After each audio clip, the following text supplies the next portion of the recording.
Speaking of whistling out of our assholes. Wait, this show actually has an opening. Never mind. Hello, everyone, and welcome to the Chasing Chevy podcast. I am one of your hosts, Chris Dashew from the Culture Cast, and I'm joined by my two good friends, all the way from Cambridge and Washawn, which is in Fresno, California. Your friend and mine, Mark Begley. Just call me Mr. Ram Fries. And all the way from the Projection Booth podcast, he's Mike White. I know it. You know it. Even Yellow Dog knows it. Yellow Dog. And on this episode of the Chasing Chevy podcast, we're taking a look at one of the last Chevy Chase vehicle films I think that there really was out there, at least in the 80s. Talking about 1988's Chevy Chase, Madeline Smith starring Funny Farm. So the film is directed by George Roy Hill, based on a screenplay by Jeffrey Boehm, based on a book by Jay Cronley of the same name. And the film stars Chevy Chase as Andy Farmer, a sports writer who moves with his wife to Vermont to start work on his novel. Hilarity ensues. And if you think that the title of the movie is funny, that might be the only thing that we're laughing at. Mike, I'm going to kick it to you first. What did you think of Funny Farm? Well, apparently I liked it a lot more than you did, Chris. That's fine. There was a European vacation episode we did with the three of us where I was the one going, I liked this a lot. And you two were going, we didn't. So maybe it's time for that to be a thing here on this show. I don't know. I had a lot of fun with this movie. I tried reading the book. The book was not necessarily a slog, but it was just basically like this bad thing happens, then this bad thing happens, then this bad thing happens. So after a while, I was like, yeah, no. And then I started to read the script and it was very much the same. And the movie's pretty much the same, just bad things happening to people. But as long as they're happening to Chevy Chase, I'm really okay. I feel a little bad for his wife being married to him, but yeah, I don't mind seeing Chevy Chase suffer whatsoever. So I was totally down with this. And hey, secret Christmas movie as well. So didn't realize that either. That was a lot of fun. But you guys know, I love character actors and so many great faces showing up in this one. I was really happy about that. A lot of people where I just was like, oh, I know that person. I don't know their name. But then every once in a while, I'm like, oh my God, look at Rain or Shine or Mike Starr. Rain or Shine, I think this is the youngest I've ever seen him. I mostly think of him in things like Fried Green Tomatoes. But here he's just super young, barely in the movie, gets to tell you what lamb fries are. I thought that was a lot of fun. I'm glad that he, continued to eat those lamb fries after I almost called him Clark, but Andy left the restaurant. So it feels almost like the Griswolds go to Vermont kind of thing with all of the bad things happening. But yeah, that was what I thought. How about you, Mark? Yeah, that was what I was thinking too. I mentioned, I don't know if it was on podcast or off podcast, that I recall seeing this one a bunch. It became a staple of cable TV, which we finally had by this time. And I kept saying that and kept thinking to myself, oh, this is going to, strike all these memory chords, but barely anything. I remember the mailman. I remember the dogs.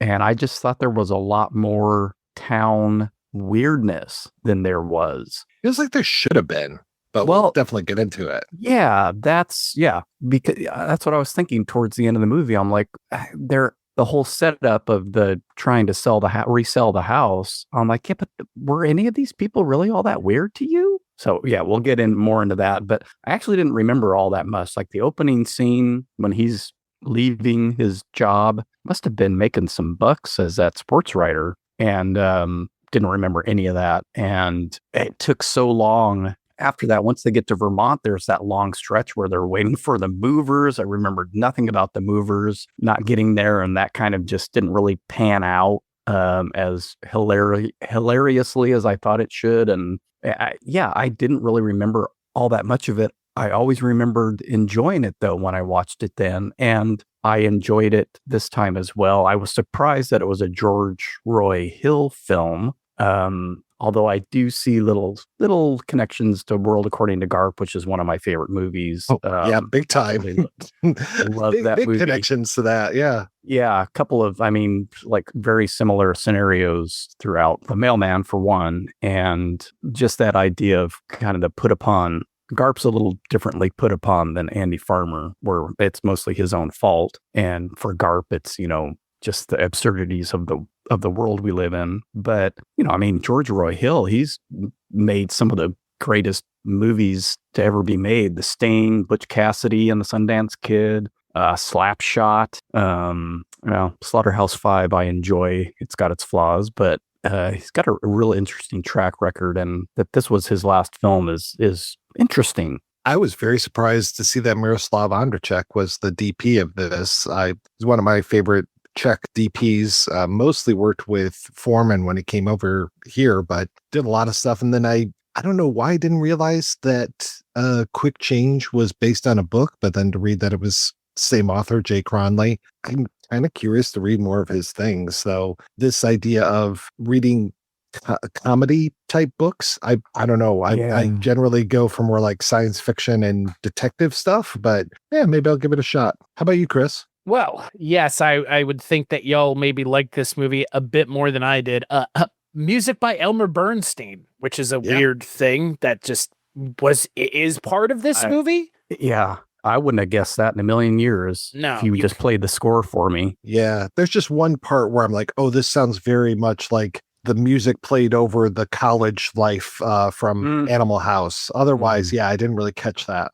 Me either. All of that to say, doing the research ahead of time, reading the reviews and kind of the thoughts of the movie at the time, it's interesting to me how this movie has been kind of received in the years subsequent its release, because it's been received as like a Chevy Chase, like kind of like unsung classic. Like, you've seen Funny Farm, like this is like a cult classic. I don't get it. I mean, let me walk this back. I get it, but I get it in as much as there aren't a lot of Chevy Chase vehicles after a certain year that are worth watching. And if you only go in the circle of like 4 or 5 movies, you really only have 4 or 5 movies. So at some point, people kind of have to make, concessions, as it were, to be like, well, this one's pretty decent if you can get past, X, Y, and Z. And it's like, I don't know if I want to get past X, Y, and Z. Because for me, with Funny Farm, Chevy Chase, I think, is about as likable in this movie as he is in anything else we've seen. So I don't think it's him, per se. I just find the plotline of this movie to be so fucking pedantic, it's not even funny. It's like, oh, 2 people go and move out to the country. Okay.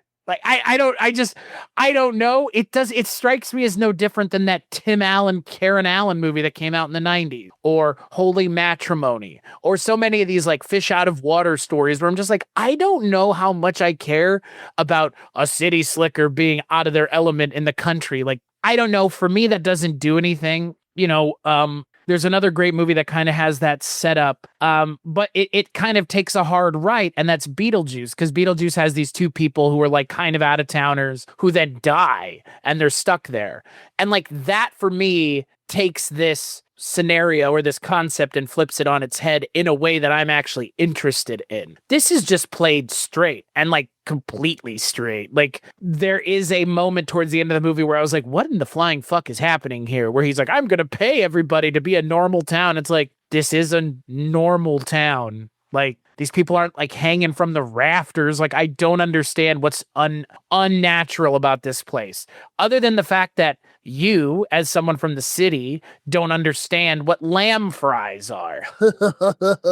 Like, that's the one part of this movie that I have never forgotten for as long as I can remember, is Chevy Chase eating a plate of balls, and that being like the climax of this movie, effectively, is Chevy Chase eating a plate of animal nut sacks. And it's just like multiple plates. Oh yeah. With He's the new 28. champion. Yeah. The animal nut sack champion, the lamb fries champion. Like, the fact that is kind of my big takeaway from every time I have watched this movie. I'm not going to say that this movie is thoroughly unfunny, but I think it's up there with Modern Problems in terms of being like mostly unfunny throughout. There are a couple moments where I chuckled a little bit, but not a whole lot of chortling coming out of me with Funny Farm. And that's unfortunate because it kind of has the trappings of everything that one would want from this kind of movie, but it just doesn't do anything with the time that it's been given. And it's like hour and 45 minutes too. This ain't a short movie. It's pushing the 2-hour envelope almost. And for a comedy in the late 80s, like that's a novel concept to have an hour and 45-minute long movie. So no, I did not like it as much as y'all, but I can see where you would like it, though. It's not like this movie's beyond reproach, if that makes sense. I mean, I will grant that the pacing of this film is pretty strange. Like I was talking about how I was reading the book and reading the screenplay. With the book, it feels like the movers show up pretty quickly. And with this movie, I think it's like 20 minutes before they finally show up. So we're almost done with the first act of the film. So I'd be like, oh, okay, it really took a long time for this part. But yeah, the whole idea of the out-of-towners and the city people not being able to deal with the country people. I mean, obviously that's been a trope in movies for the longest time. I mean, going back to even like It Happened One Night with Claudette Colbert and Clark Gable not being able to figure out what's going on with some of these country people, with some of the cows that they're seeing, all these kind of things. But then you've literally got like a plot of Caddyshack, like the snobs versus the slobs. Like we've seen this before with Chevy Chase of all people. Like it feels like there was something going on around this time, because the movie I kept thinking this was going to be more like was Doc Hollywood, where it's like Michael J. Fox takes a wrong turn, cracks up his car, and then he's stuck in this town with all these country bumpkins and they can never get his car repaired. That's my 30, 40-year remembrance of that movie. But then you even get things like My Cousin Vinny. Like that whole thing of how out of touch Vinny is with the rest of the town, and especially with the judge played by Fred Gwynn. So I don't know what was going on as far as like the country versus city thing, but it's kind of a classic thing. Oh yeah, Elvira. I was glad you mentioned. Oh shit, what did you mention? You mentioned another one. Oh, I'm glad you mentioned Holy Matrimony, because I thought of that one as well, as far as the fish out of waterness. What about Tu Wong Fu? Like, again, another thing where it's like, out of water. This was like a thing in the 80s. Like, like the lovable weirdos come to town it's either one of two things. Either they teach the town people a thing or two about lovable weirdos, or the townspeople teach them a thing or two about being simpletons. I don't know. Like maybe they're both right. Yeah, good people on both sides. That's what It's funny because as soon as you mentioned To Wong Fu, I was like, wasn't Alice Drummond in that as well? Yeah, she was. And she's barely in this movie. She's in like 2 scenes, but then the wife keeps talking like, I'm going to go live with Mrs. Dingus. And I'm like, okay, you have that good of a relationship with her, but are you Mrs. Dingus menstruating right now?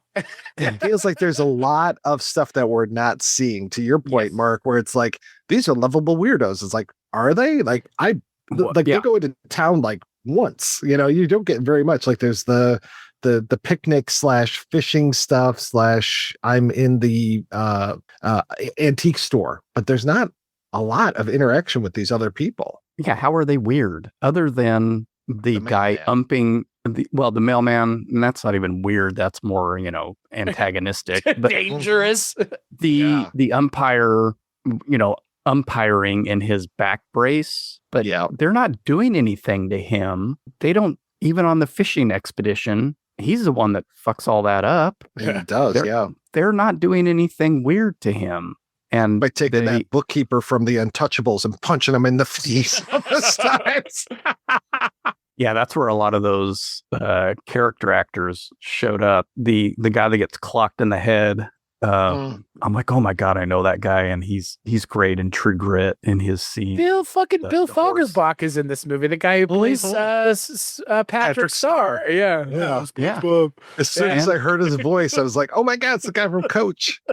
And our pal Johnny from Police Squad is the guy in the rocking chair that won't give them directions to Redbud. Right. How'd you know my name? Yeah. Also in Elvira, I'm pretty sure. Yeah. Reg E. Cathy shows up at the beginning. The guy riding along with Mike Starr. I'm like, oh, I know that dude from somewhere. He was on ER a bunch. He was in Saw. He was in one of the Saw. He was in Saw 2, I believe. Yeah, all those guys, all those great faces and stuff, but they don't ever act. I don't think they act strangely enough to warrant this whole town hall meeting thing at the end. No. And then the other thing is it seems like with a lot of these movies, we're missing gags. The famous lamb fries scene, there's no build up to that. They're just in the No. restaurant and he's downing like his 5th or 6th plate already. There isn't a setup of, ooh, this looks good. I'll order the lamb fries. And then we see him eating, they could do cutaway shots of plates being taken away and they're sitting at the counter of all things. Why aren't they at a table? It's just weird. Because they have to interact with the people at the diner, Mark Bagley. And then Didn't the you whole go to thing- script writing 101 like Jeffrey Boehm did?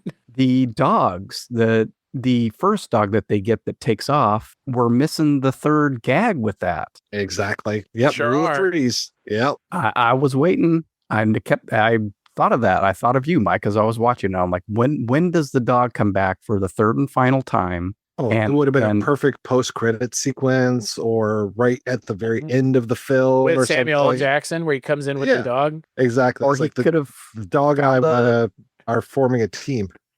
yeah, or he could have been the one that found the skeleton remains. Oh God, yes. Instead of Yellow Dog. Yellow Dog is the best character in this movie. Yellow Dog's Yep. pretty awesome, especially the tail in the fire thing. I thought that was great, especially the sizzle when he moves the tail and puts it on the stone, and you just hear that. I should mention, because again, y'all don't have any frame of reference for this because I don't think y'all have seen it. This movie also reminds me a lot of Fletch Lives, but somehow Fletch Lives is better because in Fletch Lives, he goes to like the bayou of Louisiana to deal with his like old aunt's like plantation essentially, and hilarity ensues. Doesn't that sound like this movie? I mean, like a guy from the city goes to the country. What was the deal in the 80s with these kinds of fucking movies? Like you could do a whole podcast on like fish out of water movies from the 80s, or just like body swap movies from the 80s, frankly. Like this was like, there's like a cottage industry of these movies coming out. Like, Well, and it's funny too, because it's not just American movies. There was a whole bunch of, I know, Hong Kong films. There's one called like, what was it, Slickers versus, it was like City Slickers, basically. And there you go. There's another one. City Slickers was yet another one of these. But yeah, they would have like bumpkins versus slickers. And that was like one of their, tropes type of thing. But they even had a movie called that, I believe. But yeah, City Slickers, City Slickers 2. I mean, that's right around this time as well. I think that was what, 89, 90 something? yeah, I mean, Fletch Lives we're covering that in I think 4 episodes, and that was 89. So I understand it from like a storytelling perspective because it's an easy layup, right? Like these jokes write themselves. But in this movie, do they? Like Chevy Chase eating a plate full of nuts? Like, what is the gag? They go back to it only once, which was the real missed opportunity. We have the opportunity to keep riding on the fact that Chevy Chase ate a plate full of nuts, and they bring it up one time. And they're like, oh, he's the winner. He's the, lamb nut champion or whatever, Andy Farmer. And they're like, oh, it's that guy. And that's it. Like, this should have been like a reoccurring gag. Like, oh, it's the guy who ate all the balls. Like, nope, they couldn't be bothered to bring back up the fact that he ate like 28. So that's like what, 14 animals worth of 14 30, animals yeah, worth of 30. Oh, Well, that gag doesn't work at the end though, because she erases 28, writes 29, then erases that, and then writes 30, and then he leaves after 30, but then she erases the 0 and writes the 0 again. I was like, no, because like she didn't write 31, and then he spit out 31, and she back to 0. So it's like, yeah, that was kind of a bad either edit or just the continuity. I was like, okay. Yeah, even though I'm ragging on this movie, I did have fun. I really like the wife character, and I really especially, well, I like when she's eating the apple and everything and just kind of fucking him over with that. But I really like her reaction to his book and just how awful it is. And then that she writes her own book, names the main character after her husband, and then kills the main character. so does she hate her husband? I think she resents him for this whole country adventure. And that's another thing. I guess there was an opening scene where you got to see more of her and her teaching. I guess Sarah Michelle Gellar was actually in that scene. According to IMDb, their scenes deleted. Yeah, I kept looking for her. Yeah. Oh, is she going to end up teaching at the end and we see her? Yeah. Nope. Well, I was kind of hoping that it would be more of a, speaking of the classic fish out of water, Green Acres, where it's like, she does not, Ava Gabor, right? The Zsa Zsa's sister, does not want to be in the city. She gets allergic smelling hay. She'd much rather have a penthouse view, you know? And I'm like, oh, I would have liked there to been more like, what are you doing to me? Like at one point she's complaining to Mrs. Dingus and she's just like, the bugs and the dead bodies and the this. And I'm like, yeah, I don't know. Like, it doesn't feel like you're that, like, she's bothered by the dead body, of course. But like when she mentioned the bugs, I was like, did I miss something? But there's one scene where she's like batting away some bugs and then she turns around and goes in the house. And I'm like, okay, that wasn't that bad. Like I was expecting like real nasty bugs in the house, or just because the country isn't pleasant, you know, for a person like me who's in the city. Like there's a lot of things where I'm just like, ugh, I hate this whole thing. Like they've got indoor plumbing. They don't have to worry about outhouses or any of that kind of stuff. And once they get their furniture, it feels like, okay, well, they should be fine now to go into town, buy their groceries and start living there. Yeah, she does. When they have the picnic at the beginning, she's bothered by mosquitoes or whatever. And then once again at the house, and then I think one maybe brief second inside the house, there is a bug, but it's not. Well, yeah, the snake, of course, too. Well, and the snake, yeah. It's not hit. None of that stuff is hit hard enough to make it seem like they're absolutely miserable. And there isn't enough tension to warrant the reaction that she has when he steals her book. I mean, I'd probably be that pissed off too. But up to that point, it doesn't seem like there's this, she doesn't seem to be maybe as put off as we're led to believe, or maybe it's the way she played it or something. But I was expecting more of that tension. Like he's doing all this because he wants to write the great American novel. And yeah, she doesn't maybe like it there that much, but it's not constant. Again, it's not a constant problem. It's not every mishap that could possibly go wrong happens to her. Right. You know, they don't have a phone. Well, they actually do. But you know, they've got to pay it. They've got to use it like a payphone, or it just nothing ever seems as dire as we're led to believe at the end at the town hall. So I don't know. It's missing something, either scenes or they decided to kind of go a different direction. And I think there should have been more tension between them to justify her like immediately leaving when she finds out what he's done. Yeah, that should have been a last straw scenario. Whereas, you know, even like finding the corpse in the garden, maybe if they hadn't put the corpse in a box, that she finds the bones and finds a skull, like that would have been a lot worse than finding a box and then being like, oh, there's a dead body in the box. And of course the box falls over and the corpse is there. And they're like, oh, it's old Mr. Musselman. But okay, you're like, again, make it horrific. And like, even give us the reverse shot of what she's looking at so that we can see just how awful and twisted it is, because otherwise it's just like, all right, yeah, sorry, it was bad that you have a corpse in the ground, but you know, nobody seems bothered except for the wife. Yeah. Well, and I feel like the other issue that I have with the movie's kind of usage of the wife, Chevy Chase's wife, is that, I mean, again, you know, we all know that these kinds of characters in these kinds of movies tend to be the most thankless role of all, like the nagging wife. But she has a point the entire movie. Chevy Chase is a fucking asshole. He's an asshole. He steals her book, which, like, what did you... you know, my personal life aside and my personal feelings on divorce aside, what did you think was going to happen when you did that? You fucking degenerate sack of shit. Like, I guess, you know what the most unrealistic part of the movie is? That she takes him back at the end. Like, this guy was trying to steal your livelihood away from you. And he has no talent as a writer, it would seem. At least not in terms of trying to do what he's trying to do, which is write, like, Mark said, the great American novel, but he literally just stole your book. Like, I don't understand why. I don't understand why Take Him Back. I don't understand why we didn't just have the movie end with them just like downhilling into a wall. You know what I mean? Like, I understand that we needed to have like a happy ending at the end, but did we? Like, did Chevy Chase's character deserve a happy ending? Like, all of a sudden they're just like, well, I didn't want to get divorced, and me either. And it's like, where is this coming from? Like, wait, what?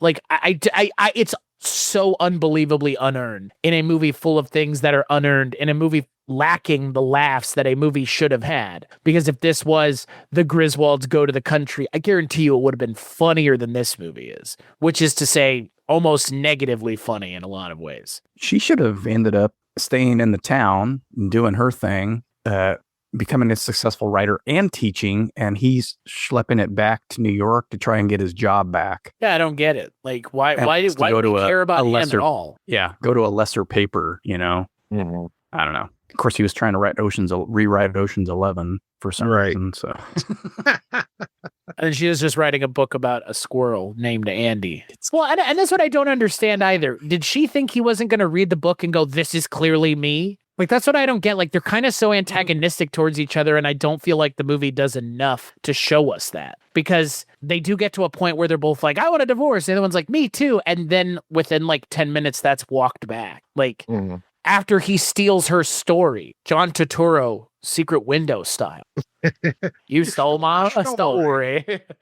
I mean, it does take place in the country. You know, there's a lot of parallels here. You stole. What a weird ass movie. But what, again, another like person out of water, like fish out of water story. Oh, he goes to the country to finish his book. Like, what is it with authors? Jesus, you know how many episodes of Twilight Zone 85, Night Gallery have we seen where it's like author goes to somewhere to go write and shit ensues? Like, maybe authors just need to stay home where they live and sit at their desk and write, and bad things won't happen. Because wasn't there an episode of Twilight Zone 85 or Night Gallery where they moved, and then there was like, don't move the chest, don't move the crate in the yeah, right? I think that was Night Gallery. Yeah, it's like, don't move the crate, and what do they do immediately? Move the crate. Like, I don't know. Like, again, I will go back to the word I used before. These kinds of storylines in 2024 are pedantic, because like, I've been to the country. Yes, it's weird, but like, the people in the country are no less or more weird than the people that live next door to me. I know that for a fact. Like, they're just,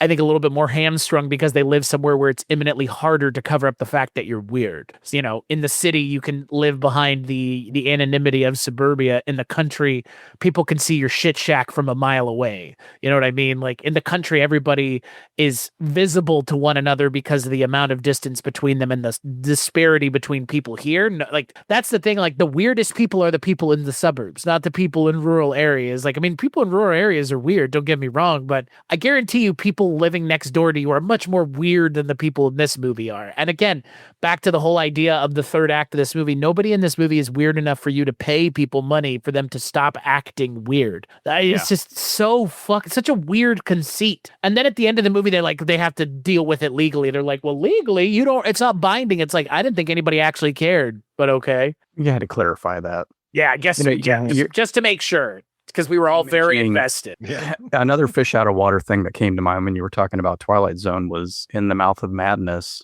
Oh, yeah. All better movies that I'd rather be watching than this one. Wouldn't you rather watch Funny Farm meets In the Mouth of Madness? Do you read Sutter Kane? I'd watch that. I mean, then you pretty much... Do you read Andy Farmer? Yeah. Right. Yeah. Then you pretty much just described Nothing But Trouble, which again is another one of these kinds of movies. Like, people get stuck in a weird place full of weirdos. But that's the thing. When we get to that movie, I actually think we're going to enjoy it more now, given that we've watched this movie, because it actually makes good on the fact that the people in the town are weird. Like, imagine paying those people $50 to act normal. Like, they couldn't act normal for 30 seconds, let alone 5 minutes. Like, the people in this movie, they're just rural people. There's nothing weird about them other than the fact that they like money, apparently, which I like money too. We should be friends. I like money. Yeah. We should be friends. Thank you, Mike. Yeah, I I mean, really the only thing that follows the rules of three that we've been talking about so much, or I have, is the thing with the sheriff not being able to drive his own car and getting first we see him taking a taxi. Second, we see him failing his driving test and driving right into the water. And then third, we see him when he's at the whole town event and he gets out of the car and the car's still in drive and just kind of rolls off and ruins the Christmas tree. There's no consequence to that. Like there's no like, oh my God, we have to get the Christmas tree up before these weirdo, these city people come out of the diner and after eating lamb fries. And again, there's money to be had or comedy gold to be had with, oh, you should really try these lamb fries, something like that, but put one over on them. I don't understand why they would like. Exactly. Like, oh, if you a local delicacy, you should really try this. And they cook them here better than any place else. Yeah. It's weird to me that they have these opportunities that they do with other characters in the movie and then they don't do anything with them later on. Like were you not setting this up for later in the movie, or was this just meant to stand singularly on itself as its own thing? Because it doesn't work if that's the case. And if you're going to do that, then you actually have to follow through with the second part, which is bring it back and then bring it back again. Yeah.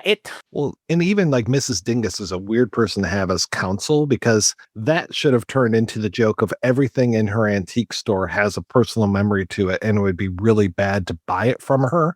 Like the whole thing of like, oh, that's my mother's teacup, or, oh, that's my husband's chair. And he died in that chair. Right. Like, had she been able to tie something to every single knickknack in that store, and again, just do it one more time, rule of three, just give me one more laugh out of this. But instead, it's like, nope, I find out about the rocking chair, I stand up. Next thing I know, the wife is crying and talking about how awful things are. And again, it doesn't feel like it's built up enough to that point. Like I really just wish something else had happened by that point that would have made her be like, this is just so incredibly awful. Like something on top of the snake, like amp it up even more. And it should have just been amped up. Yeah. Or the house keeps falling apart or something. Right. Yeah. Have it a money pit. Yes. Right. Yeah. Money pit scenario. Otherwise, like I said, when the movers finally get there, there's a little bit of tension there with Mike Starr throwing the chair in the water, but they get moved in and then it looks like a normal house. Well, and they cut away because after he throws the chair in the water, like I don't remember him throwing the chair in the water in the script, or maybe it was in the not in the book, but they obviously are pissed at Chevy Chase, especially the way that he approaches them is like, where the fuck were you guys, kind of thing. They just take all of the furniture out and they leave it in a huge pile. It's either on the lawn or in the house. Yeah. And then it takes them forever to have to pull everything apart and move it, But yeah, they just cut away after the chair. And then the next thing you see is him with the chair now in his office, putting the towel down. And then you hear all the water hit the floor when he sits in it. It's like, okay, yeah, that's funny, but it's like, I would have liked more tension, more just like, look at how awful this situation is, thing after thing after thing. Yeah. And that also implies that they got that stuff moved in really quickly, that the chair is still soaking wet. Right. Exactly. Missed opportunities. Yeah. Yeah. And lots of them. I mean, a lot. Yeah. Like, Yeah. In a way that, again, it makes me wonder. Well, not wonder so much as just like, I appreciate that people want this movie to be good. And frankly, I think this movie is closer than the things we've watched up until this point that aren't the overwhelming Chevy Chase favorites. Like we've watched a lot up until this point. Like we're effectively halfway done with this show at this point. And, Spies Like Us, Deal of the Century, Modern Problems, Under the Rainbow, like movies that I think are not broadly considered to be great film. But then you have ones in there like Vacation or European and I know where you guys came down on European Vacation, but Three Amigos and Fletch, and like, again, I think movies that people broadly like. And I think everybody wanted to give Chevy Chase the benefit of the doubt really hard. And I think that I'm in a lot of ways I get it. In a lot of ways I'm okay with that. But at the same time, a lot of these movies that we've watched of his aren't as close as this movie is to being good. Like Spies Like Us, Deal of the Century were really atrocious in a lot of ways. This movie, it's close. I think it's closer. It's closer than we've seen anything else be close in terms of the things that we've watched that aren't just like, oh, that's a classic. Like Fletch, that's a classic. Or the vacation movies, those are classics. Like nothing else that we've watched that has kind of failed has come as close as this movie has. But I mean, again, when you have movies like the vacation films or Fletch in your filmography, like those are pretty lofty, funny films to live up to. Like I watch Fletch and I laugh still every time that I see it. I've seen that movie a million times at this point, not literally, but metaphorically, figuratively. I've seen this movie a handful of times and I don't think I've laughed once. I know it got some chuckles out of me. I remember laughing. Yeah. It needs to do more than that. It's a Chevy Chase movie in the 80s. Hey, he just got out of rehab. Give the guy a break. Oh, sorry. That's true. Yeah. I can't be funny at the funny farm because I'm on those meds, bro. No, I kind of forgotten about all that. And, it's in the IMDb trivia. And I just think it's a little ironic that he was at the Betty Ford Center after, playing Gerald Ford For all those on years. Saturday Night Live years earlier. How much do we think that actually affected the film? Oh, not at all. I mean, it was just, I'm just it's curious. just funny to note that his break, that's why we have a 2-year break, is because he was in rehab. Mm-hmm. Well, it's been a weird, kind of pulling back the curtain on for the listener. Like you'll hear this, we're recording in January 2025, and you'll hear this a few months from now. Just 2 weeks ago, there were 2 news stories of, what was it, Jason Reitman getting called out for by Chevy Chase about the Saturday Night Live movie and just how inaccurate it was. Like big fucking surprise. And then also a story about, who was it? Was it Chris Columbus? Chris Columbus. Yeah, I'm glad you brought it up because I was going to bring it up if you didn't. Yeah, no surprise. No surprise at all. I'm trying to remember which movie that was that they were talking. Christmas Vacation. Thank you. So yeah, and just I thought you were a drummer. What a dickhead Chevy Chase is. Yeah, I'm like, okay, yeah. So I don't know how he got along with these people in this movie. I imagine that Madeline Smith has some stories to tell, but yeah. Yeah, I was looking for that in the trivia. That's the main reason I read the trivias, to see who had an issue with him during filming, whether it was the director, which it seems to be a lot, or the co-star. And, speaking of Madeline Smith, she looks like somebody that I have seen in a million things. Same. But then I was looking at her credits and I'm like, she hasn't been in her. I know I've seen her in other stuff, but it feels like it's been way more than that. So I don't know who I'm thinking of when I see her face, but I looked at her credits and I'm like, she wasn't in them very much. She was in The Super, though. I don't think I've seen that. I mean, it's a film where Joe Pesci plays the superintendent of a building. Oh God, Yeah. I do remember that. Okay. Yeah. She was in Cheers. She was in Rehearsal for Murder, which we'll probably talk about, Chris, because it was written by Lincoln Levinson. Oh, I figured out why All of Me is on the Funny Farm homepage, because she's in All of Me. That's right. but yeah. It's not those movies though. It's got to be like Urban Cowboy. The thing that threw me off was the picture on her IMDb page is of Cheers. And I'm like, oh, she must have been a recurring character. She was on one episode of Cheers. Yeah. Hey, man, you ever looked at the some of year the people after that are this. in Barney Miller? They have their picture from Barney Miller on their IMDb. But Well, and she is, And it's a terrible picture too, because you see more of Carla than her. yeah. Yeah, it's weird. I'm looking at this going, okay, I've seen a few of these. I probably saw that episode of Cheers, but I wouldn't be recalling that when I see her face. So it must have been from seeing this movie a bunch of times when I was, in my late teens, early 20s, because I've never even seen all of Urban Cowboy. I've only seen bits and pieces of it. What about The Caller with Malcolm McDowell? Never There's so seen many it. photos from that one. I know. Yeah. And that from Rehearsal for Murder with Jeffrey Goldblum. Yeah. Very Yes. young Chef Goldblum. So I don't know who I'm thinking of, unless it's just, I think she looks like somebody else. it's either that or it's strictly from this film. Because when I saw her in the cast, I'm like, oh yeah, that gal. And then I went to see, oh yeah, what do you know her from? Nah, none of this stuff. She's a little Jane Seymour-esque. Like I was thinking of Jane Seymour in Oh Heavenly Dog and the way she looks. Yeah, the eyes. She's got big eyes like her. Mm-hmm. Like a dog. Yeah, she doesn't have the heterochromia or anything, but No. yeah. But she's got kind of a similar nose, I think. But yeah, I thought she was great. I really liked her in this movie. And I just kind of wish that they had more of her and more of her breakdown. So then when she ends up writing that story, it's more of a good for you. Like, I'm already like, good for you, way to go, like take the power back kind of thing. And then more of when he steals her story, it'd be like, well, fuck this guy. Like, I really was rooting for her. She's pretty much the protagonist of the film for me. I don't really care about Chevy Chase's character. I don't think you're supposed to. Like, that's my point. Like, I don't get why they just didn't have her own agency in the movie. Like, it doesn't make any sense. Like, yeah, a lot of these films boil down because this one feels also like The Great Outdoors, if you guys remember that one with John Candy. Yeah, that was 88. Same year. Yeah, Aykroyd and Candy. Yeah, and Annette Bening. Somebody was just telling me about the Annette Bening scene where she talks about getting off from the vibrations from the washing machine. I guess I have to watch that one again, though. I really don't remember liking it at all.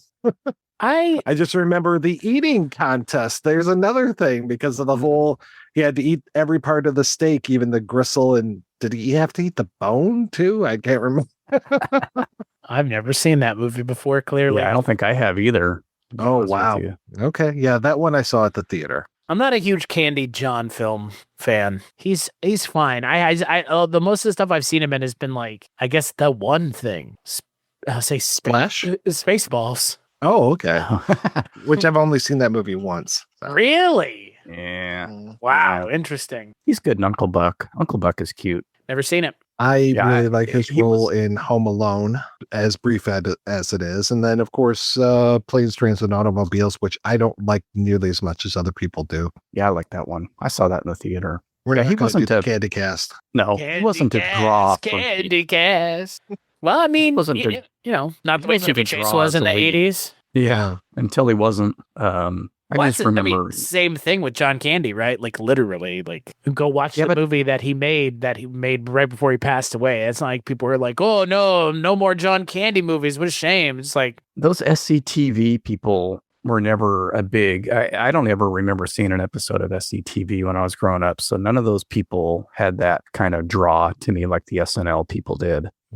Yeah, I watched a lot of SCTV, but they always felt like it was like the SCTV people were more supporting characters than the stars of the films. And so when they would do the stars of the films, like, gosh, what was that called? Was it Disorganized Crime? No, the one with like Candy and Levy and Eugene Levy. Yeah, no, but see what I mean? Like they were the supporting characters. Right. And that's what I remember them as, is popping up in movies. I mean, even Blues Brothers with John Candy. And when I first saw that, though, I didn't really know who he was. So it didn't have any meaning to me at that point. Splash, him popping up as the obnoxious brother, and so on and so on. But to go to a movie because he's the lead, nah. Not like with Chevy Chase. Chevy Chase, John Belushi, yes, they were draws for me. I kind of wonder if Martin Short would have had the movie career that he did without, because he was, prime SCTV guy, but then also Saturday Night Live. So if that really put him more on the map, and so then he could make all those Francis Weber remakes. Yeah, those were wouldn't that have been a shame to not get those movies? Chris and Mike didn't have to watch those in a previous past life. Yeah, what a shame, Francis. That was last year. It feels like 20 years ago. Well, we got to talk about if there's going to be a Mike White March or May this year, because I've already been thinking about what we're going to watch. Mike. And you're not going to like it. Oh, good. Lovely. Not look forward to. Yeah, good. My gears are deadly more turning. Body swap. Deadly more movies. Yeah. I just thought that the Keanu Reeves was in a body swap movie I never knew of. What? Yeah. Thought it was like a made-for-TV movie, and it's a body swap film. I think it's an age regression body swap. Oh. Yeah. Well, it's probably filmed in the late 80s, early 90s. So. Oh, yeah. Like all the best comedies were, like Funny Farm, filmed in the late 80s. Oh, yeah. We've been doing a whole series of Whoopi Goldberg movies over on the projection booth, and those are all late 80s films that are somewhat funny and somewhat more action-oriented, which was an odd choice. Whoopi Goldberg, action star. Yes, of course. Don't you remember Burglar and Fatal Beauty? I also remember Theodore Rex. That's one of them that we're talking about. Yep. Jumpin' Jack Flash. Jumpin' Jack Flash. That's the fourth. Yep. 4 Action movies. 4 weeks. powerhouse. Whoopi Goldberg.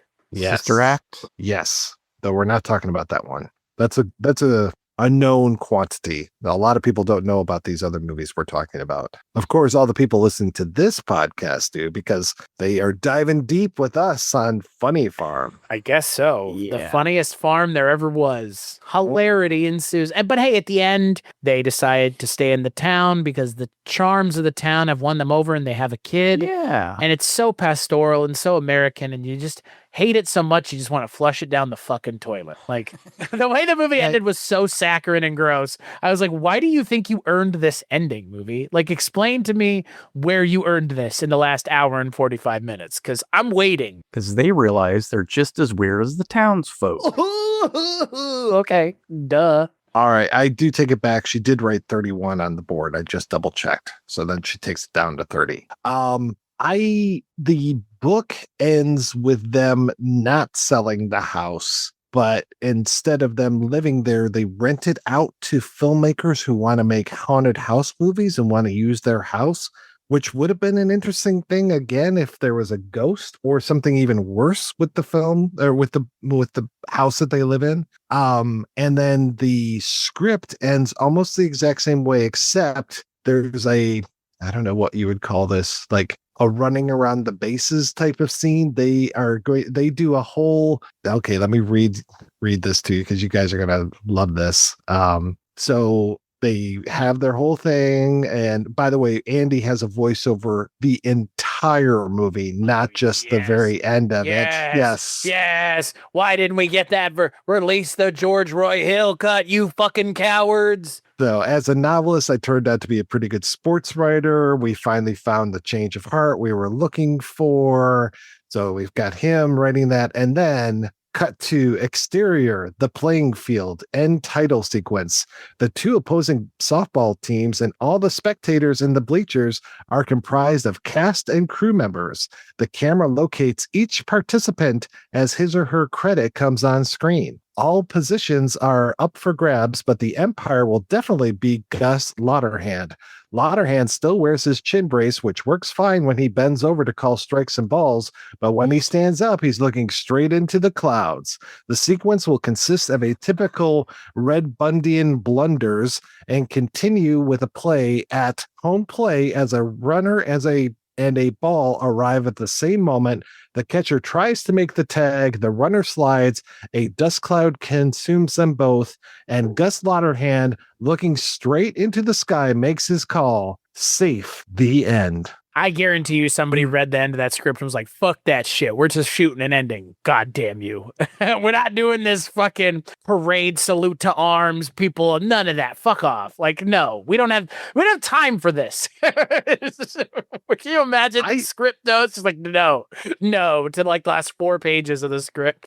Bone's script is 127 pages. So this movie would have been over 2 hours long. So when we're talking about the jokes being removed and things not making sense, it's probably from cutting this stuff just right out rather than trying to rewrite it. You telling me that cutting the punchline of a joke is not the right way to do things? Or the opening of the joke, like setup.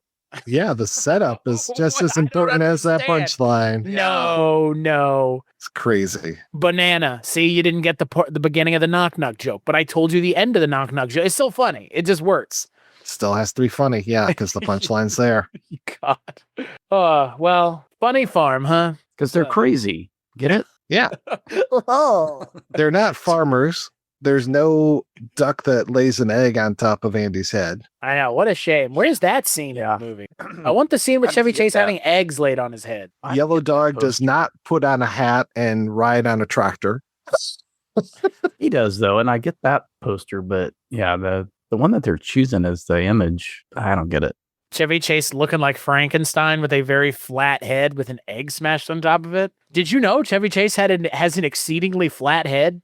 Where else are the eggs going to land?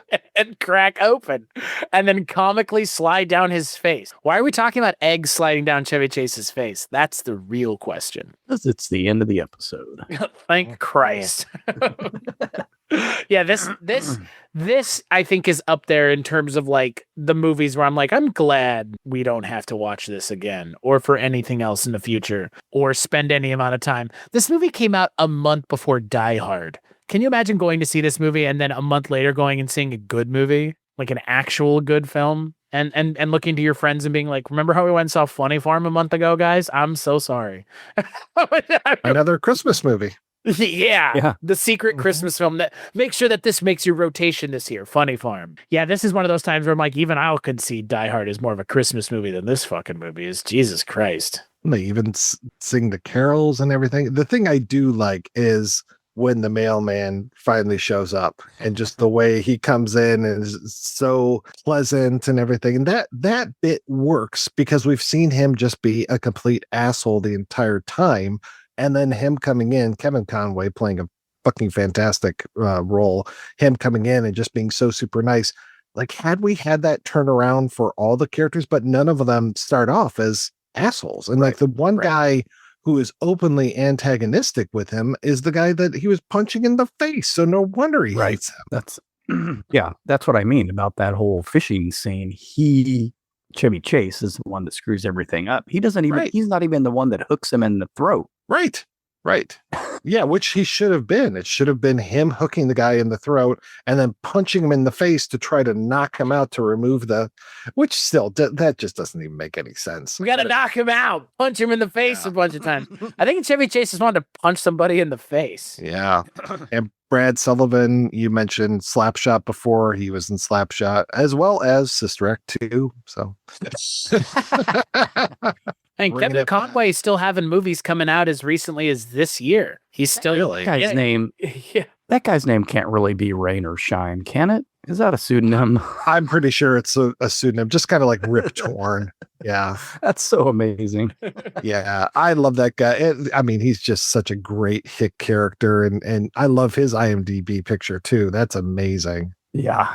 Rain or Shine is such a fucking... That's so great. Come on. Yeah. Come on, bud. He's so good. That looks German, doesn't it? Kevin Conway from fucking Funhouse, Mark Begley. Thank you. Yeah, yes. I didn't look him up, but I'm like, I know that dude from somewhere too. You know all those people from somewhere. That's the beauty of it. He's on a first name. Mark Begley's on a first name basis with all these people. Oh, well, that's good. Yeah, I would love to interview Rain or Shine one of these days because he's just... every time he shows up, I mean, even in small stuff like The Quick and the Dead, he's always great. I was going to say, why didn't you get Mike Starr for this episode? He was in this movie. Yeah, I could shoot him a text right now if you want. Hey, you want to join us? He usually gets back to me very quickly. He doesn't remember who I am, but he will get back to me. That's so great. Yeah, who doesn't love Mike Starr, man? Oh yeah, it's great to be able to drop him a note and be like, "Hey, I'm watching Funny Farm. You're great in it." So I'm not sure you would say that though. Oh, I guess he was fine. He was absolutely fine. He didn't do anything wrong. All right, Mike, now go throw that chair into the water. All right, good shot. We're wrapped for the day. Thanks. How was it to work with Chevy Chase, Mike? Everybody's don't need to be started. Everybody's got a Chevy Chase story, I bet. It's like Steven Seagal story. Everybody's got a Chevy Chase. Oh, yeah. Well, and when we talk about Never Say Never Again, there's a great connection between Jason Schwartzman's dad and Steven Seagal I was just reading about last night. So Steve to his friends. Mm-hmm. Yeah, no, I'm sorry. I still call him Steven or Mr. Seagal. Mr. Seagal. I don't think he deserves that qualifier, but okay. So on the next episode of the Chasing Chevy podcast, we're going to be taking a look at a movie from 2006. We're taking a jump into the future to, I guess this might be one of the last Chevy Chase vehicle films, Funny Money from 2006, which, with funny in the title, it can only be one thing. Hilarious. Probably won't be. I don't know. I've never seen it. I feel like this one, there are some of these on this list that are my fault specifically. This movie is one of them. I blame you. I'll take all the credit if you're giving it out. But until then, where can people find you and the things that you work on? Mark Begley? You can find my two shows, Wake Up Heavy and Cambridge and Sean, on weirdandwaymedia.com. What about you, Mike White? Right here. Just look at the shirt. weirdandwaymedia.com. He's a walking advertisement. I am. I'm a billboard. I'm a shill for the corporations, the big corporation that is weirdingwaymedia.com, where all those sons of bitches and bitches of bitches, daughters of bitches, let's just say sons of bitches. Bitches of bitches. Sure, yeah. Where all all the awful corporate shills go, like Mr. Beast and PewDiePie and all them. They all have shows over at Waiting Way Media. It's just They really do. It's a layer of evil. Like Yeah, that's what you can call me. LAIR or like layer or layer or layer. I think it's LAIR. Yeah, Not layer. LAYER. It's a layer of evil on top. You have to get through the layer of evil into the crunchy nougaty center. Crunchy nougaty center, yeah. Well, if you want to see my crunchy nougaty center, head on over to Weirding Way Media as well. No, that was not some sort of weird sexual thing, I promise. But that's where all the audio diversions that I work on can be found, including a whole host of ones that I had nothing to do with, like 80s TV Ladies or Cambridge and Washawn or Wake Up Heavy, which I think Mark Begley still does. I think. When it happens, great. Well, if it happens, it happens. We very laissez-faire about that one. Mm. Don't use big words on this podcast. We're dummies.